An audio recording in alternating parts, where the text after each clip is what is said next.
Fala meus amigos, estamos começando aqui mais um vídeo do canal e hoje vamos fazer aqui o terceiro vídeo com as reflexões desse livro aqui, tá? O 8/1, A Rebelião dos Manés.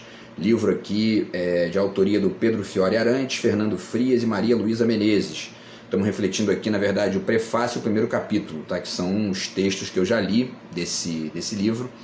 E aí estou fazendo esses três vídeos aqui para, enfim, até para deixar registrado aqui algumas reflexões e tudo mais, e trocar uma ideia com vocês e também articular algumas ideias que estão aqui com algumas reflexões que eu tenho feito aí nos últimos anos nessa experiência aqui do canal do YouTube, beleza? Então vamos fazer esse terceiro vídeo aqui para finalizar essa reflexão inicial desse livro, tá? Antes eu deixo com vocês aqui mais uma vez a dica do meu romance, que eu publiquei tem mais ou menos aí 2 meses e meio, talvez já tenha 3 meses, tá? E aí você ganha 2 marcadores, quem quiser entrar em contato, o zap está na descrição do vídeo. Você ganha também o livro autografado, com dedicatório e tal, e os marcadores, beleza? E também o meu livro de poemas que eu publiquei, o terceiro, né? Publiquei ele no final de 2023 e estou anunciando também, quem quiser entrar em contato para adquirir o livro de poemas, o romance, os dois juntos, você ganha os marcadores do mesmo jeito, beleza? Então pessoal, vamos lá. No vídeo de ontem, né, eu finalizei falando sobre essa dificuldade que essa associação estrita do Bolsonaro com o fascismo, né, e do bolsonarismo de maneira geral, ainda que isso tenha, tenha um sentido, tenha um certo rastro, tenha uma valia e tudo mais, mas muita gente aloca o Bolsonaro estritamente no fascismo. E aí isso atrapalha a entender uma série de elementos históricos, né, do Brasil, culturais, da própria, enfim, da própria lógica escravocrata que ainda se sustenta na cabeça de muita gente de direita no Brasil, mesmo que isso esteja até meio que, digamos, né, repaginado em outras perspectivas. Eu já falei aqui do cara da Fiesp, né, o cara dizendo que entendeu? O cara tem que almoçar em 15 minutos, comendo com uma mão e trabalhando com a outra. Isso é a cabecinha, né, o escravocrata de uma parcela significativa da direita brasileira. Então, quer dizer, e esse tipo de coisa não tem origem no fascismo, né? O Bolsonaro tem um aspecto fascista, de fato, ele é anticomunista, mas ele inclusive ele é anticomunista por motivos diferentes daqueles, até mesmo do Mussolini, do Hitler e tal, né? Também é importante desenhar essa diferença, porque senão a gente não desenha bem a questão e sugere alternativas, beleza? Então pessoal, vamos lá. Paramos aqui na 22, no finalzinho do prefácio, e aí tem uma citação aqui no meio da 22 que eu também acho interessante de refletir. Ele diz aqui, ele está questionando, né, o governo e tal, que já passou um ano da eleição do Lula, e aí ele disse que leu nos jornais que o governo ainda se surpreende com a resistência da população arrastada para o neofascismo brasileiro. Eu não diria nem o governo se surpreende, talvez todo mundo, né, que quando você pensa de maneira imediata essa questão, você se surpreende com isso, mas isso, quando você começa a desenhar os aspectos históricos disso e também a maneira como isso fica muito bem disfarçado nessas posições fragmentadas do mundo contemporâneo, do mundo, enfim, do mundo atual e tudo mais, isso não fica tão estranho, né? Então eu vou tentar comentar isso aqui. Ele diz o seguinte: 20% dos entrevistados em pesquisa nacional consideram o governo Lula péssimo. Isso lá no final, né, de 2023. Né? Seja qual for a ação de economia, emprego, saúde, democracia e desenvolvimento que ele seja capaz de promover. Até aí, né? Agora olha só o final. Ele diz: essa é a vitória real, social e disposta a tudo desde o início das práticas políticas neofascistas no Brasil. Exatamente como Hitler, para a surpresa dos pactários liberais do mundo político aqui, como lá, Bolsonaro simplesmente buscou realizar o que sempre disse que faria. Aqui eu acho que é mais um exemplo desse problema de você associar o Bolsonaro com o fascismo de maneira estrita, né? Por quê? Porque primeiro que essa parcela da população brasileira que faça o governo o que fizer, vai dizer que está ruim, que está, né, enfim, que o país está uma porcaria e tudo mais. Eu mesmo, né, já conheço pessoas que fazem isso, que dizem isso sem pesquisar ou acreditando em qualquer tipo de postagem de WhatsApp, um videozinho de 1 minuto, e não faz mais a menor pesquisa e começa a vomitar ali todo tipo de ódio, de impropério contra o país e tudo mais. Agora, por que isso acontece? Isso não acontece por conta dessa conexão com o fascismo, né? Isso acontece pelo que eu tenho chamado aqui, essa é a minha perspectiva, da reflexividade negativa da direita brasileira, ou de parcela significativa da direita brasileira. Se essa reflexividade negativa não está, digamos, incrustada de maneira ali quase que, quase que essencial na cabeça da pessoa, como uma coisa meio que religiosa, né?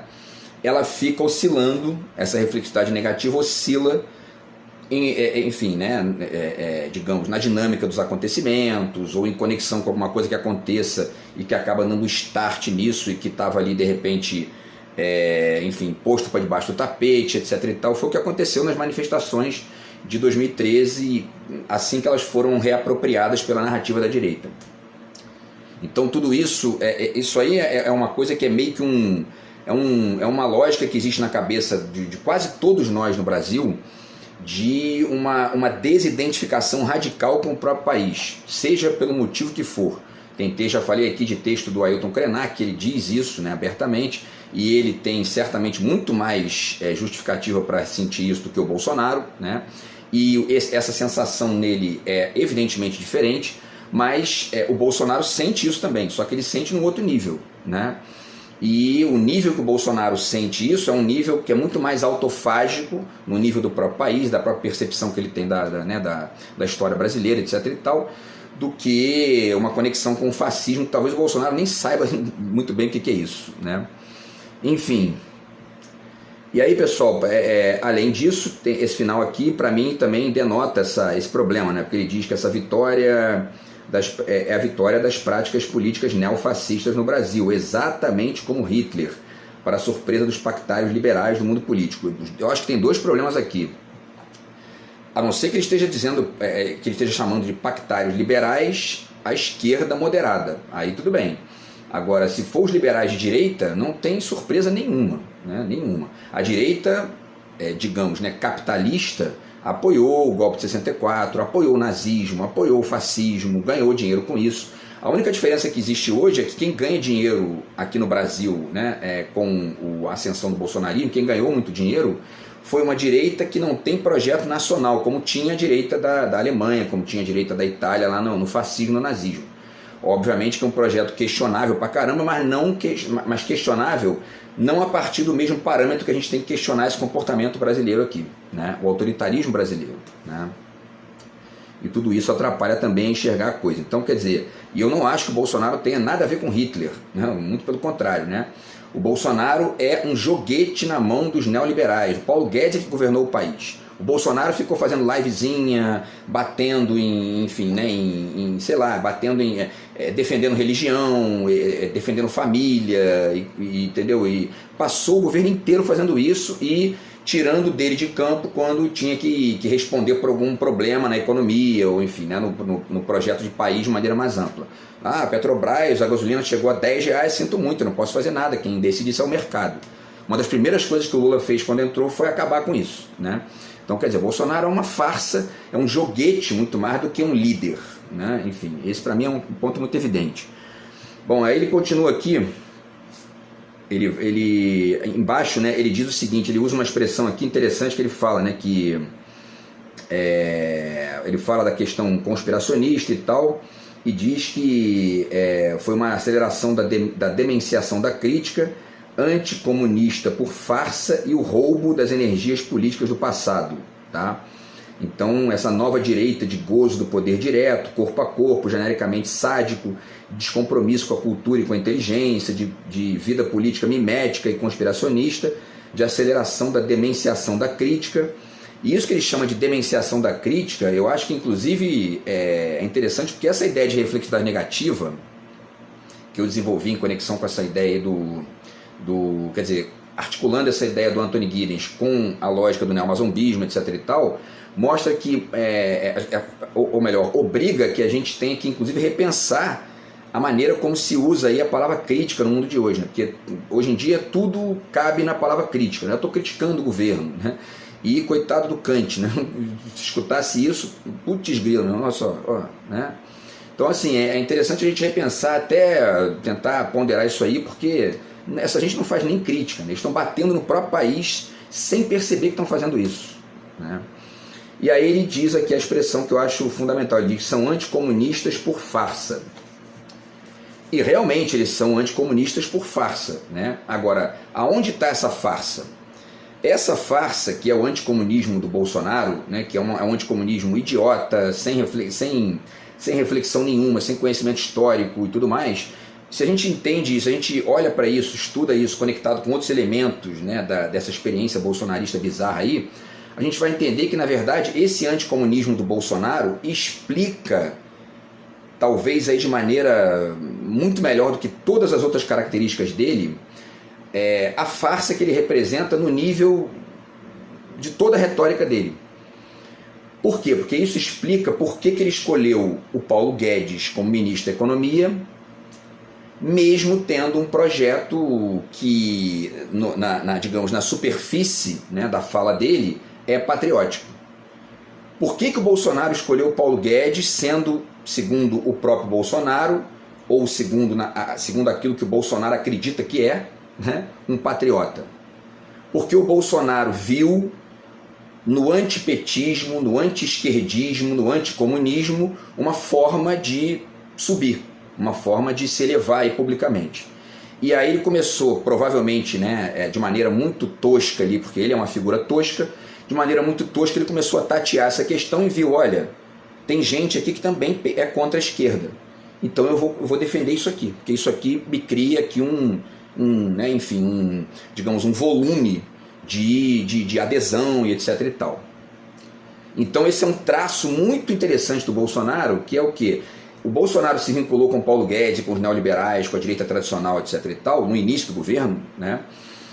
Por quê? Porque ele tem uma convergência ideológica por aquilo que a direita tradicional nega tanto quanto ele. E só. Não é à toa que ele deu entrevista na época da campanha de 2018 dizendo que não, eu não vou privatizar a Eletrobras, é uma empresa estratégica, é um discurso típico da esquerda. Mas o Bolsonaro é um imbecil, o Bolsonaro não tinha a menor noção do que estava fazendo ali, né? É um oportunista, né? Também dá para usar essa expressão também. Então ele viu ali um ponto de convergência, falou, bom, eu vou por ali. Obviamente que durante o governo dele, em todos os níveis, seja na pandemia, seja com relação à questão da cultura, Lei Rouanet, etc e tal, essa disparidade começou a ficar cada vez mais evidente, a maneira como ele tratou a imprensa, etc e tal. Tudo isso começou a mostrar que aquilo ali era um vínculo por mera negação. Não tinha um vínculo de conexão ampla e etc e tal. Então, quer dizer, se a gente não pesca isso, não entende isso, né, a gente, inclusive, cai nessa digamos, né, nessa armadilha de conectar o Bolsonaro com o fascismo, quando na verdade o Bolsonaro não passa, como eu já fiz aqui um vídeo falando sobre isso, o Bolsonaro é um Eichmann, digamos, que está ali num papel de Hitler, mas fazendo a função de Eichmann, ou seja, né, ele não passa de um ajudante de ordens do Paulo Guedes e do grande capital que está ali, na verdade, tomando conta do restante. Tá? Essa é a minha perspectiva. Bom, e aí ele continua aqui no final, né, ele diz aqui, ele fala, né, a 8/1, a rebelião dos manés, olha para toda essa história desde o seu resultado final, a disposição para a revolta e para a guerra de destruição institucional do campo político, subjetivo e objetivo bolsonarista e sua compulsão à tomada de tudo. E sobre ela é sempre bom lembrar que a coragem revolucionária bolsonarista, que empenhou os corpos políticos na revolta conservadora do pior, contava durante todo o tempo do seu golpe com a solução do porrete atrás das costas das Forças Armadas, com a chegada da polícia, etc e tal. Aí depois ele finaliza, porque ele usa essas expressões aqui, né, revolta, destruição e tudo mais, e depois ele conclui com uma coisa que eu acho que inclusive desloca o que ele falou antes para uma outra posição. Ele diz aqui, de fato não era revolucionária, mas simplesmente agregada e submissa ao poder ditatorial arquitradicional brasileiro que conjurava. Essa é a melhor definição. É isso que está aqui dito nesse restante aqui do desenho que eu tenho tentado fazer aí. O Bolsonaro, o bolsonarismo, etc e tal, são retardatários. Eles não são revolucionários, não tem revolta, não tem nem destruição ali. né? Então aqui eu escrevi aqui, não é revolta nem destruição, é negação e autofagia, é autodestruição, né? Então quer dizer, por quê? Porque eles são retardatários. Essa parcela bolsonarista da política brasileira recente é uma galera que passou a vida inteira dizendo: eu odeio política, política é tudo ladrão, não serve pra porra nenhuma, etc e tal, esquece isso. E de repente, por conta daquela questão lá das manifestações, etc e tal, por um motivo ou outro, cada um com o seu, começaram a migrar para esse interesse para a política. E aí começaram a, enfim, né, assumir essas posições aí conservadoras e ao mesmo tempo essa mistura esquisitíssima aí, né, entre o comportamento conservador no costume e neoliberal na política, quer dizer, né, os neoliberais, né, para usar uma expressão do Vanderlei Luxemburgo, né, os neoliberais não são conservadores, muito pelo contrário, né, para eles qualquer coisa é produto, qualquer coisa, né, é motivo para ganhar dinheiro e etc e tal. Eles não estão nem aí se estão ganhando dinheiro com a família ou com a prostituta, não estão nem aí para isso. O neoliberal não está preocupado com isso. Então eles se vinculam com gente que pensa radicalmente diferente deles pela via da negação, né? E é interessante enxergar esse ponto aí também. Bom, e por último, pessoal, tá? Então, quer dizer, isso aqui finaliza a questão do prefácio, né? E aí eu acho que tem umas coisas interessantes aqui também no primeiro capítulo, que eu vou tentar trocar algumas aqui com vocês. E se não der para falar de todos os temas, eu, enfim, no futuro faço um outro vídeo aí para falar do restante, tá? Mas eu diria o seguinte aqui, né, que... Vamos lá, né? Aí começa falando sobre a questão da história, né, e tal, de Brasília, que é muito afastada, e também da questão do golpe de 64, etc e tal. Tá? Aqui já é o livro, né, propriamente dito, então não está mais no prefácio. E aí fala, enfim, né, da questão lá da revolta dos sargentos, etc e tal, e tudo mais. E aí, bom, né, tem todo um comentário aqui sobre isso, tá? E aí ele chega num ponto importante aqui que eu acho que vale a pena comentar, tá? Ele diz aqui o seguinte, na página 32, tá? Ele começa falando sobre essa questão, né, dos bolsomínios e tal, cidadãos de bem, enrolados em bandeiras nacionais, quebrando e estilhaçando os edifícios símbolos do poder nacional, em demonstração de cólera antissistema e fúria milenarista. Eu acho que está aqui, né, esse livro aqui que tem 3 textos do Ailton Krenak, Helena Silvestre e Boaventura de Souza Santos, tá? O sistema e o antissistema. E essa retórica, eu diria que é uma retórica antissistema do Bolsonaro, do bolsonarismo, etc. e tal, se inscrevem da mesma maneira nessa lógica da reflexividade negativa, que é o quê? Né? O que é essa reflexividade negativa em resumo aqui nessa questão, nesse ponto aqui da questão? É esse comportamento, digamos, de reflexividade quase que sistemática que a gente está vivendo hoje, crítica de tudo, ou pretensa crítica de tudo, etc. e tal, né? Esse comportamento meio de entender tudo como crise e tudo mais, mesclado com essa lógica de neomazombismo e de complexo de vira-lata, complexo de double doodle, que eu tenho desenhado aqui, da direita brasileira. E aí, quando você escuta alguém que tem esse tipo digamos, de conformação discursiva, retórica, ideológica, o nome que se queira dar, vomitando e ser contra o sistema, você tem que começar, bom, então tu é contra o sistema, então você está apresentando alguma coisa, né, para substituir isso aí. Não estão. Né? Pelo contrário, estão fazendo jogo do neoliberalismo mais poderoso economicamente, sem nem saber que estão fazendo isso. Então, que tipo de retórica antissistêmica é essa? Né? Não passa de autofagia. Eles não são antissistema. Os bolsonaristas, bolsominions e tal, especialmente esses que estão na política de Estado, né? Mas aqueles que votam, né, digamos, de maneira indireta, eles estão jogando não contra o sistema, estão jogando contra o país, sem nem perceber que estão fazendo isso. Por um motivo ou por outro, ou por mero oportunismo, como é o caso do Bolsonaro, ou por uma questão ali de ingenuidade em relação a quem de fato tem projeto para o Estado, ou por uma adesão a um desses fragmentos, digamos, né, dessa lógica atual, contemporânea, enfim, que a gente está vivendo, desconectado dos outros elementos da complexidade atual. Então aí o cara vira um globalizaloide, ou um ingênuo líquido, ou um cosmopolita estrito, né? A gente pode chamar de várias coisas, né?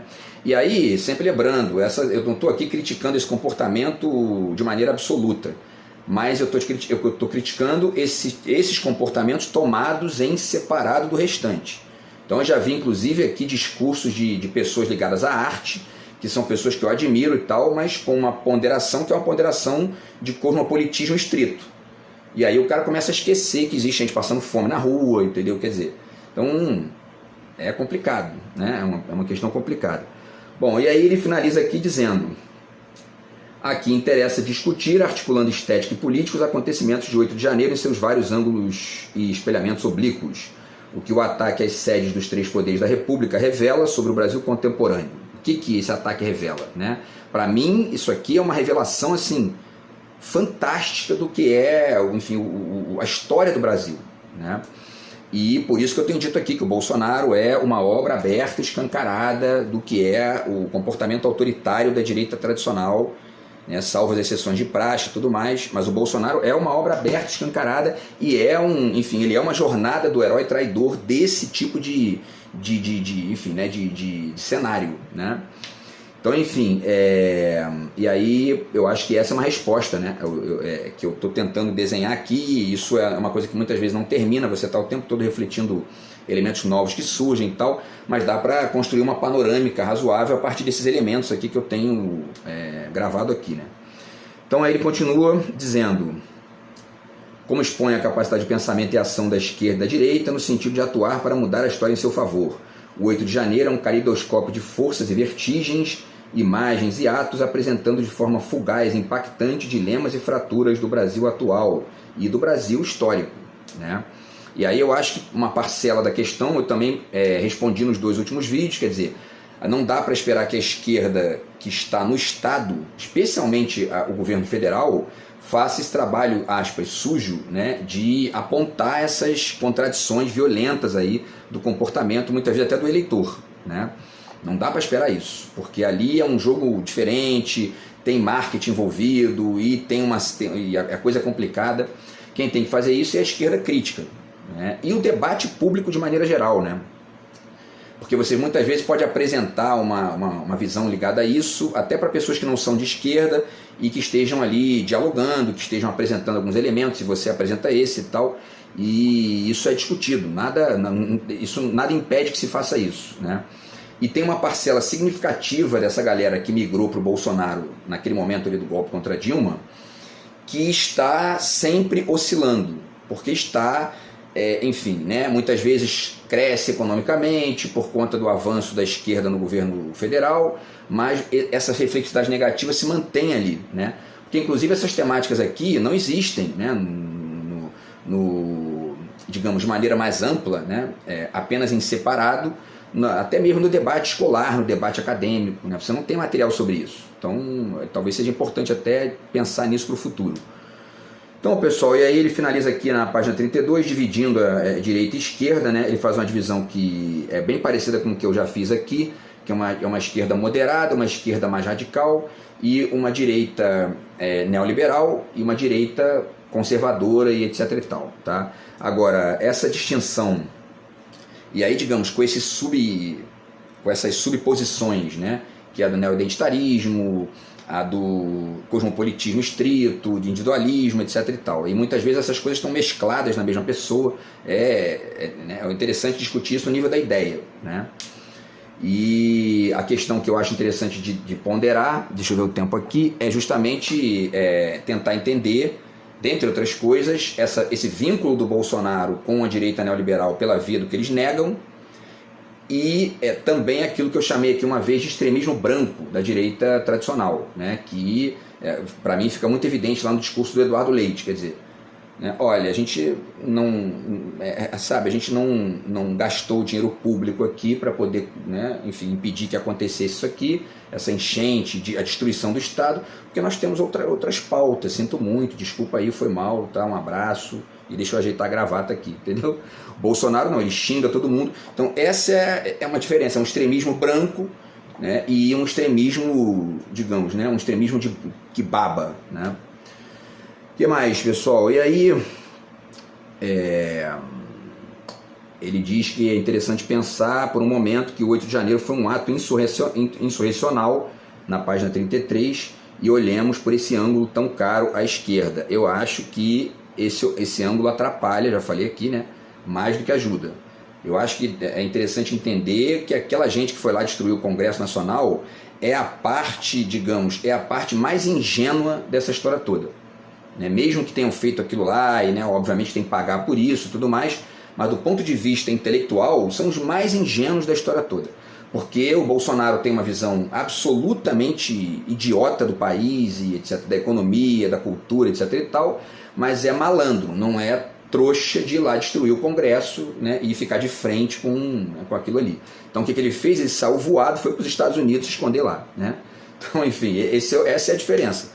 Então, assim, para mim não tem nenhuma insurreição ali. Aquilo ali foi uma lambança inacreditável e que não só gerou para o Lula uma governabilidade inicial ali das melhores, e aí também faço um parênteses aqui, a gente não pode esperar esse tipo de comentário do Lula, evidentemente, né? Ele está ali numa posição de dizer que isso aquilo aí foi um desastre, etc e tal, e ainda que tenha sido, mas foi uma delícia aquilo, porque aquilo, os bolsominions retardados que destruíram o Congresso, deram para o Lula assim, uma governabilidade perfeita que ele jamais teria se eles não tivessem feito aquilo ali. Né? Então, porque aquilo ali obrigou o Arthur Lira, por exemplo, a baixar a bola, né? Entendeu? E o Lula deitou e rolou com aquilo, porque é assim que funciona. Né? Bom, então esse é o ponto aí. E ao mesmo tempo, né, para finalizar aqui, aquilo ali também gerou o que eu estou dizendo aqui, né? Quer dizer, uma obra aberta, escancarada, de uma série de contradições, que a gente tem que manter essa, digamos, essa janela reflexiva aberta para refletir isso e para que essa gente não volte. Né? Porque o projeto deles é voltar. Eles estão todo dia lá batendo em qualquer projeto que tenha, né, que faça o Estado caminhar, que faça o investimento público caminhar, que faça a infraestrutura caminhar, etc. e tal. Eles querem grana só. E ficar com esse papinho furado de defender família, e, enfim, e bandeira, etc. e tal, que é tudo uma conversa fiada de gente querendo ganhar dinheiro ali às custas do Estado, mentindo. Né? Não é à toa. É exatamente porque o Bolsonaro, o bolsonarismo, etc. e tal, são uma obra aberta e escancarada, né, da reflexividade negativa da direita brasileira, que eles são fake news todo dia. Né? As fake news representam isso também. Né? Então, enfim, porque as fake news elas não são só mentiras, né? São mentiras escancaradas, fáceis de você descobrir ali que, né, é só uma pesquisinha no Google, você descobre a mentira de todas elas. Então, quer dizer, isso também é uma evidência desse caráter assim, estapafúrdio e apressado, retardatário, ingênuo, tosco dessa direita, neodireita bolsonarista. Tá? Então é isso, pessoal. E aí tem mais umas reflexões aqui que ele faz, né? Ele repete essa questão da insurgência e tudo mais, tá? E, bom, né? E tem outras questões que ele reflete aqui, que não vai dar tempo de falar de tudo, mas ele fala de uma tática insurrecional, né, que eu também acho que não aconteceu, não foi isso que aconteceu, não havia tática nenhuma, exatamente por isso, né, porque foi uma coisa feita ali sem nenhuma liderança aberta, né, foi uma coisa feita no calor da coisa ali e no fanatismo da coisa, na ingenuidade, na estupidez e na violência, né. Então, enfim, agora tem um ponto que ele coloca aqui na página 35, que eu acho que esse aqui é o fundamental, eu finalizo com isso aqui, tá? Deixa eu ver o tempo aqui. Ele diz que é o seguinte, essas pautas, né, essas coisas generalistas lá, pauta anticorrupção e sobretudo anticomunismo, etc. e tal, acabaram mobilizando estruturas de ódio enraizadas historicamente. Uma verdadeira política identitária de classe cujo lastro organizador do mundo é o ódio antipopular brasileiro. Ele está citando aí até o autor do prefácio. Né? Então eu acho que isso aí realmente é uma estrutura de ódio enraizada historicamente, mas é um ódio que não é só um ódio contra o pobre, contra o negro, contra o periférico. É um ódio contra si mesmo. A direita brasileira, depois da Segunda Guerra Mundial, começou a migrar de um ódio a Portugal para um ódio, essa direita, né? Essa direita mais violenta, para um ódio bom, então não preciso mais odiar Portugal, porque Portugal não é mais protagonista de nada, se vinculam aos Estados Unidos, não tem retorno, começam a odiar a si mesmos e começam a vomitar isso contra o próprio país. É um comportamento meio bizarro, ali, uma mistura de negação com autofagia, que é uma das causas do nosso atraso aí nas últimas décadas, né? No último século. Beleza, pessoal? Então é isso, essas foram as reflexões aí, tá? Desse livro aqui, 8 do 1, A Rebelião dos Manés, ou Esquerda e Direita nos Espelhos de Brasília, tá? E aí, para o futuro, eu certamente vou fazer mais vídeos aí para refletir outros detalhes aqui desse livro, porque é um tema fundamental aí para a gente refletir nos próximos anos aqui na história do Brasil, beleza? Então é isso, a gente se fala no próximo vídeo aí, grande abraço, tamo junto, fui!